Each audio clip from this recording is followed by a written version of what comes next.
Whoa, whoa, whoa! Calm down, calm down. No one here is going to hurt you. I mean, waking up with a gun to your face is shocking, I'll admit. But I assure you it was just a precaution. You see, you've recently been, rebirthed? Reformed? Resurrected? I'm not sure of the specifics, honestly. We barely understand this bit of zone tech, but it apparently brings a body back to life, as long as there is enough pieces left. And even then, it's not always a sure thing. It sometimes has a tendency to turn those corpses into, insane mutated monsters, which was why the gun was necessary. But you look normal, so you won't be experiencing death again today. There will, however, be a talk. I can already see from your face you don't recognize me, which I expected. Temporary memory loss is an effect of the device. What we have learned, though, is that giving a newly arisen a bit of a history lesson helps to quicken the return of memories, which is the second reason I'm here. So sit back, relax, and calm down already. I already put away the gun. At this point, you're just being hysterical.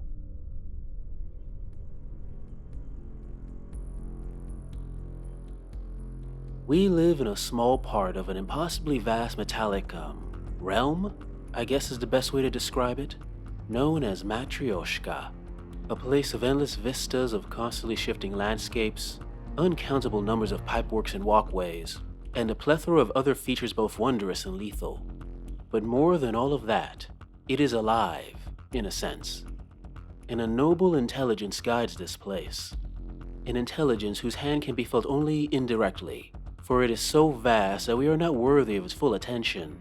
An intelligence that most agree is beyond human understanding, and probably insane.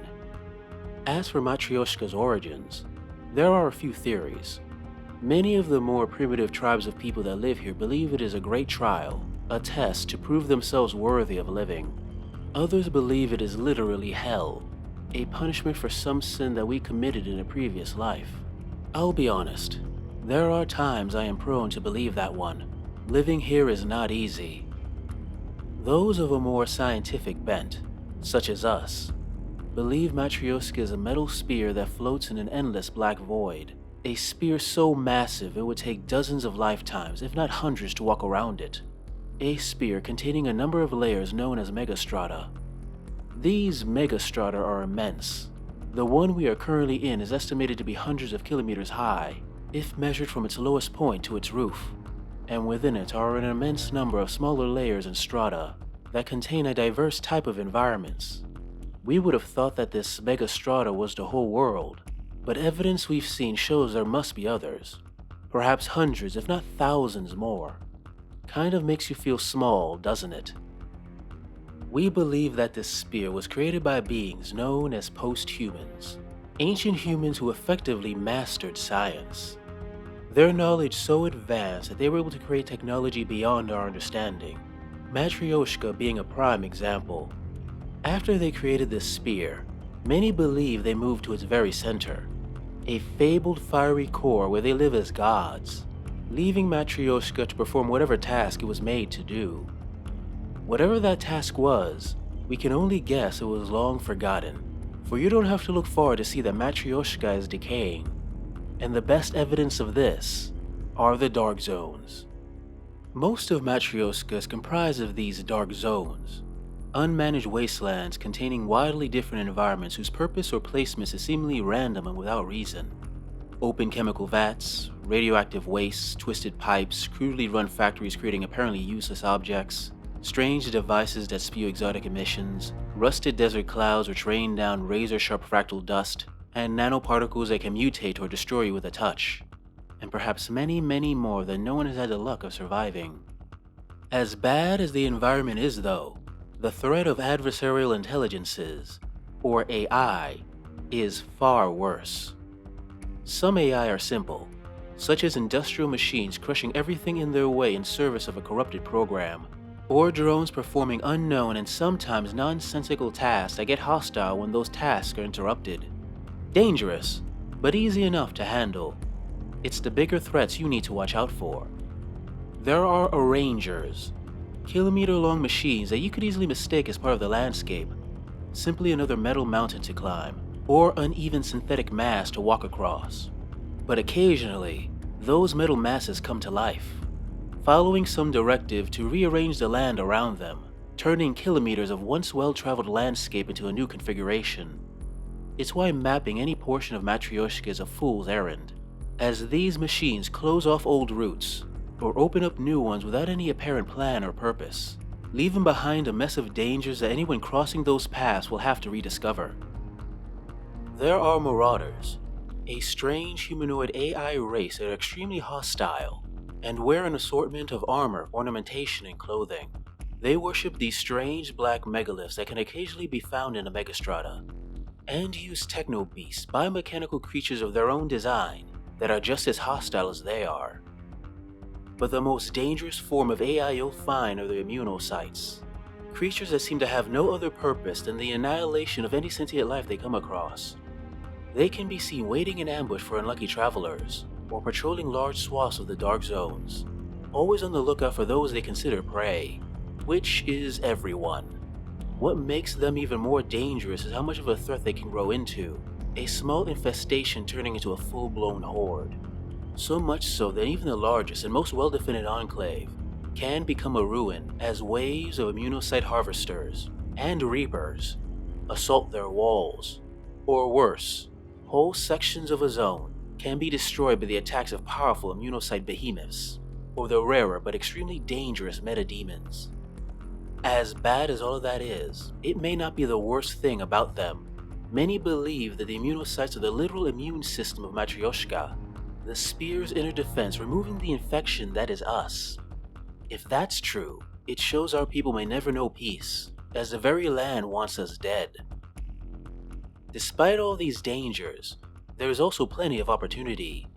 There are biospheres which you would be shocked to know contain a wide variety of biological life, a perfect place for communities to gather food and vital chemicals. There are also fluidic lakes, in which can sometimes be found potable water, or at least substances that can be converted into it. Not to mention places with a wide variety of other materials that can be used for construction. Data lore is also something quite valuable. If you're lucky enough to find a data node, you can use an interface deck and possibly gain access to schematics for forgotten weapons, answers to important questions, or locations to devices that could change your people forever, like zone tech artifacts. These artifacts are devices created by the posthumans that perform actions that many would think impossible. Most of the artifacts that are found are non-functioning, although they can be salvaged for useful parts. But the ones that do function should be taken as quickly as possible, for it isn't unknown for entire wars to have started over the rumor of a zone tech artifact. Now, accessing data lore, or even being capable of using certain zone tech artifacts, requires more than just accessing a data node. All a data node does is give you access to the data plane.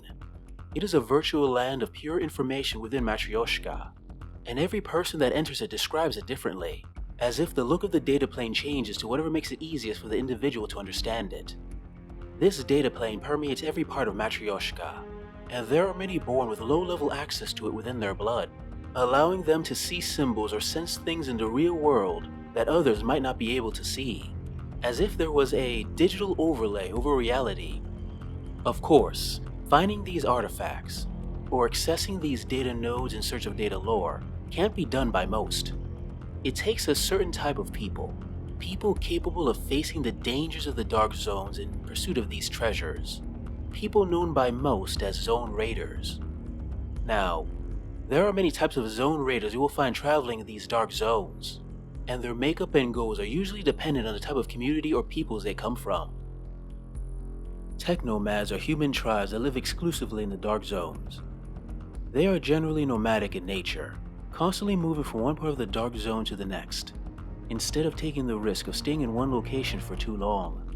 Because of this, they tend to be the most adapted of any humans to the dangers of the dark zones, instinctually knowing the best methods to survive most environmental encounters. Most also adopt memory engrams as part of their culture. With it, they can understand machine code, travel the data plane with surprising ease, and most importantly, carry on cultural and engineering information from generation to generation. It's why the technomads, who seem primitive, have such high-tech prowess. Generations of accumulated knowledge giving them a rather huge advantage. Within Matryoshka, you will find the occasional safe zone, and within them, you might find permanent settlements, places of semi-safety, where a large number of people can gather together for mutual defense. Of course, this safety comes at a price, as these safe zones soon run out of the various resources necessary for survival. In order to find more, they gather their best and brightest to go out and search. Known as zone stalkers, they brave the dangers of the dark zone for whatever they may need. Their style and attitude changes depending on the settlement. Some are forward guardians or scouts, looking for resources or giving early warning of potential dangers. Others are more mercenary, moving from settlement to settlement looking for work in between bar hopping and the occasional brawl, begrudgingly accepted by the community because of the vital supplies and news they tend to bring. As a whole, zone stalkers are not frontline fighters. They prefer stealth and long-distance ranged weapons when possible, with the occasional explosive or trap. I mean, why risk your life in an honorable match when you can kill all your enemies in a well-planned ambush? The largest of these permanent settlements and enclaves tend to be ruled by humans collectively known as reclaimers. While most settlements simply aim to survive, the reclaimers, as their name suggests, wish to reclaim the dark zones from Matryoshka for humanity. Of course, doing so requires more than wishful thinking, and thus, reclaimer cities tend to have a military bent, making any raiding force they send out look more like a small army than a crack team of specialists, relying on heavy armor, mass-produced weapons, and discipline to accomplish their goals. It is because of this drive to reclaim that these cities tend to have a focus on the sciences, wishing to understand Matryoshka as much as possible so they can ultimately control it. The attitude of the reclaimers depends on the city. Some are ruled by a council that debate their actions endlessly. Others are brutal dictatorships, the army as much a secret police as it is a defense against the dangers of the outside. Whatever their makeup, reclaimer cities tend to view their actions as necessary for the survival of humanity, which is why even the nicest of reclaimer cities may find it fully justified to conquer your settlement and add it to their growing nation for your own good. Now, the few I just mentioned are the most common types of humans you will find within Matryoshka, but there are other intelligent beings you might encounter. There are many exotic forms of radiation, hazardous chemicals, and malfunctioning nanites that can mess with one's DNA, turning populations from baseline human to something else. The general term for those affected this way is Morlock. Morlocks can be found anywhere. They tend to be insular clans adapted to whatever harsh region of technography they were born in. Some even hold these environmental aspects as sacred, since the very environment that they are adapted to protects them from those that might do them harm. Morlocks can also come in all shapes and sizes, and any zone raider group you might find can consist of one species or multiple, depending on the nature of their tribe. What is common about them all, though, is their very will to survive. Most of them tend to be very hard to take down, as if being changed by the land made them as tough as the land they were born into. While some humans have changed from baseline due to outside forces, some, known as exanthropes, intentionally try to escape the human condition. They believe in enhancing themselves with technology in order to emulate the fabled post-humans of myth. Over time, these enhancements tend to alter the minds of many of them, most becoming rather individualistic and cold, their obsession with self-improvement overcoming their once human emotions. Some become conquerors, ruling over those they consider lesser. Others tend to simply focus on themselves, searching for new data lore and devices to finally reach a so-called techno-apotheosis. Human or not, their power cannot be denied, as many of these exanthropes are one-to-one, more powerful than any human and most machines. Although I mentioned the various dangers of AI, not all are outright hostile. There are some known as nth gens, basic machines of Matryoshka that, over time, have evolved, through successive generations becoming sentient, and many choosing to adopt a humanoid form. Most tribes of nth gens descend from a common source, so nth gens that evolve from lifters might be bulky and extremely strong, while those that evolve from machines that repaired bridges and walkways might be very dexterous. What is common about all of them, however, is their continual drive to evolve and their permanent data link to Matryoshka. Another form of AI you might encounter are the Atropics. There are many forms of maintenance nanites within Matryoshka that perform actions in the more delicate parts of the sphere. At some point, one of these nanite swarms mutated. It stopped altering Matryoshka and started altering life forms, including the dead, forming biological and mechanical hybrids with a truly alien intelligence. No one knows if their sentience is derived by some instinctual emergent behavior, or if there is one hive mind controlling them all, but most agree they are really creepy. They tend to be attacked on sight due to their nature of siphoning off biomatter from the recently deceased, and their immunity to the hazardous nanoparticles of the dark zones means that they can congregate and mutate in places no other sentience can reach, making them effectively impossible to fully wipe out.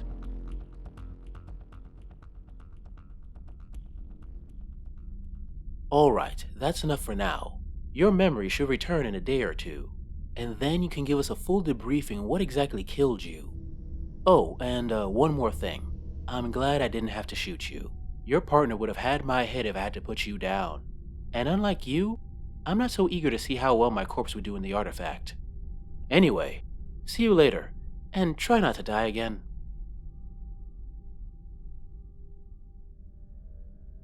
Hey guys, I really hope you enjoyed this video on the story of the post-human dystopian wargame Zoneraiders.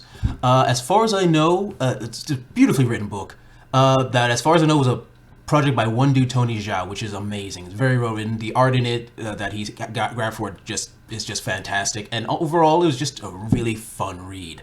If you want an idea of what it's like, if you're an anime fan, think of the anime Blame to get a good idea of the setting. If you really like it though, and you want to know how it's played, I put a link down below to Ash Barker's Let's Play of the particular war game, link to his YouTube channel, Guerrilla Militaries Games. And below that, if you want to purchase it, I also put a link so wherever you can purchase the game. And if you really like it, please if you really like the video, please like, subscribe, comment, and press that little bell so the YouTube guys can know I exist, and hopefully more people like you might enjoy my videos. And if you really, really like it and you're inclined, please send a little money to my Patreon or a one-time donation to my Ko-fi account so I have the money to work on these stories that I love. Anyway, thanks for listening / watching, and talk to you later.